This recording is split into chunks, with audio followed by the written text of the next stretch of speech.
Hey everyone, this is David. Welcome back behind the velvet rope. Let's just get right into it today because we are joined back by the one, the only Miss Jo De La Rosa. Oh my gosh, hello. Your intros make me feel so relevant and famous.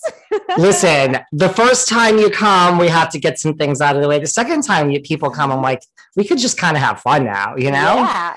I mean, I love that. I feel like I probably should have put a little tequila in my coffee, but it's fine. Listen, you could. It's 3:30 where you are. It's 6:30 where I am. So it is. You wouldn't be the first person to drink here behind the velvet rope. So you are entitled. My favorite kind of interview. And you said it's raining where you are today in LA? Yeah, it's a little like muggy under the weather. Like I've got windows where I work from home, obviously. So like we have the beanie on, we have a sweatsuit on, like we're just being cozy, trying to like get through this Thursday. It's fun. Do you love, because we were just saying before I went out, like I love being home and cozy. Like I've become such a homebody. It's insane. I really have too. And like as a content creator now with what I do for work, it gets a little bit hard because you're supposed to like show people what you do and like what your life is. And like, if people really knew my life, it's like the same every day. Like I go to Starbucks, I get my iced Americano, walk across the street, come back home and sit in front of a computer for like 12 hours. And then like maybe once a week I shoot. I think people think your life that they see on Instagram is like a lot more glamorous and it's really not. So being a content creator, people don't realize it's like you're alone, like a hidden person just hidden away from the world so many hours, right? Completely. And you have to try to like make things look interesting or like put on makeup and get dressed to go out and shoot. That's not actually what I look like every day. Totally. You're like, well, congratulations are in order since you've been here last. You are an engaged woman. I am engaged. Congratulations. Thank you. Remind me again, you might have told me last time, how did you meet your fiance? Did you meet on Tinder? No, but we actually met on Hinge and we met in the middle of the pandemic. So like completely unexpected. And the best thing that happened to me coming out, or I guess going into the pandemic. So yeah, like both of us were extremely focused on just our careers and like what we were doing. I had just jumped into the whole like YouTube space. So I was really focused on what I was doing too. So yeah, I just kind of got on there to like flirt, you know, like sometimes you just want to talk to boys on a dating app. Listen, yeah, I see nothing wrong with that. And Hinge is I actually have good things to say about Hinge. I tried the other ones, you know, the Tinders, the Bumbles. I just really liked it because you got to like answer a few questions before and see their responses. And like some of the responses could be like witty or funny. So you got a tiny bit of a sense of their personality before anything. So that's why I liked it. I love it. Now, I know the answer because I saw it on your YouTube, but tell everyone how you actually got engaged. Oh, so he completely tricked me and told me we had dinner reservations at the Magic Castle. Obviously I live in Hollywood, so it's right here. And so I got all dressed up and then he asked me if we could just go upstairs. I live, the building in Hollywood I live in has got an amazing rooftop. And supposedly I had a girlfriend who was shooting a video up there that he wanted us to like stop by and say hi. There was like 6 or 7 people involved in this massive like debunkness. Like I had no idea. So many people tricked me. My little brother was supposed to meet us at the Magic Castle too. He was in on it. Like just so many people were in on it. So we went upstairs and I thought we were stopping by to say hi to my girlfriend. And as we're walking up, I like kind of saw the rooftop. It looked trashed because it was dark and I couldn't see anything. There weren't lights, but in fact, it was like his setup.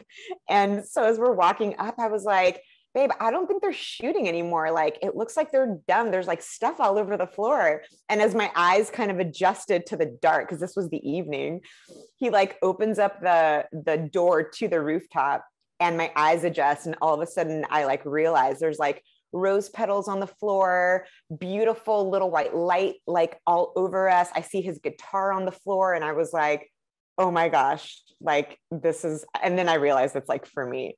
And then he sang me a song that he wrote called Become My Wife before he proposed. And then he proposed. I don't even know how he did that.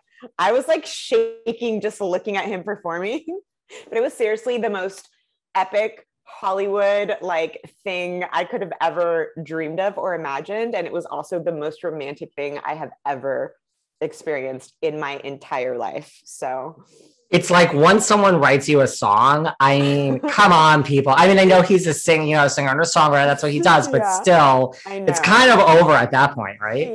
Yeah. I'm like done deal, like game over, signed, sealed, delivered. It's like, do you know what you're going to do for your wedding? Like, are you in like major plans? It's really funny. We've actually been kind of just enjoying being engaged. We've done a Pinterest board and like put stuff up, but we've looked at like a few venues here and there, but we're kind of like just enjoying it. He also wants to get married pretty quickly. So he's like, let's do it in May. And I'm like, that's like 4 months away. He's like, babe, like I'm a musical theater producer. I put shows up for a living. Like I can put together a wedding. It's like a show for like 100 people. And I'm like, babe, this is not a production. It's our wedding. Oh my God. Do you want, you run with it. Do you want to have like a big wedding? It's kind of hard because right now with COVID, especially in LA with like everything happening, it's like really restricted still, I feel like.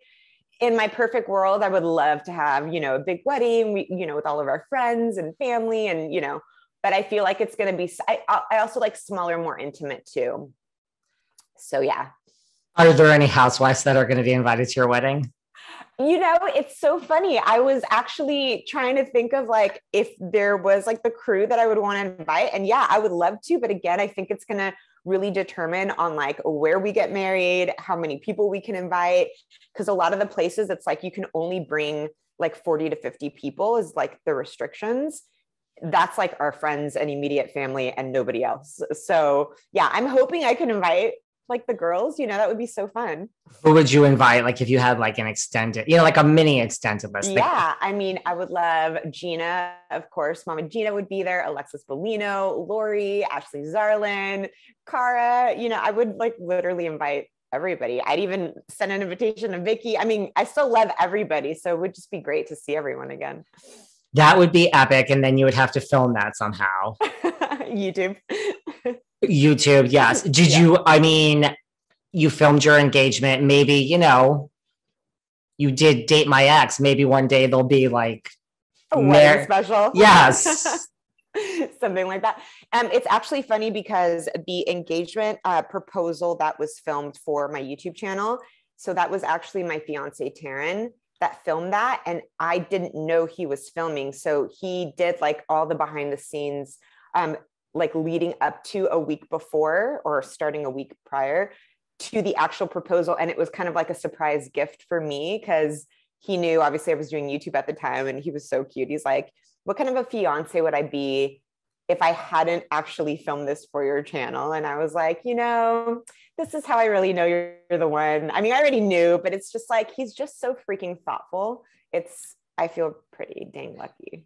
When you're a content creator, there's nothing someone could give you that is better than like just something for the channel, something for the podcast. You're like, thank you. It's such a gift. Totally. Okay. You're like, wait, you just saved me like 3 hours next week. Like, thank you very much. Let me just mark that down. Exactly. Well, congratulations. That's like amazing. And like, I'm happy for you. Thank you. Speaking of housewives, this season of the OC, here we are. You're watching, I know. Here we are. And yes, I am actually watching for the first time since I was actually on the show, just because so many friends are like, you have to watch this season. And I just feel like a bad former like cast member because it's been literally years since I've watched from the beginning, first episode all the way through. Like, obviously I've catched like an episode here and there when I can, but like to sit down and like binge an entire season. So yeah, this is my first time.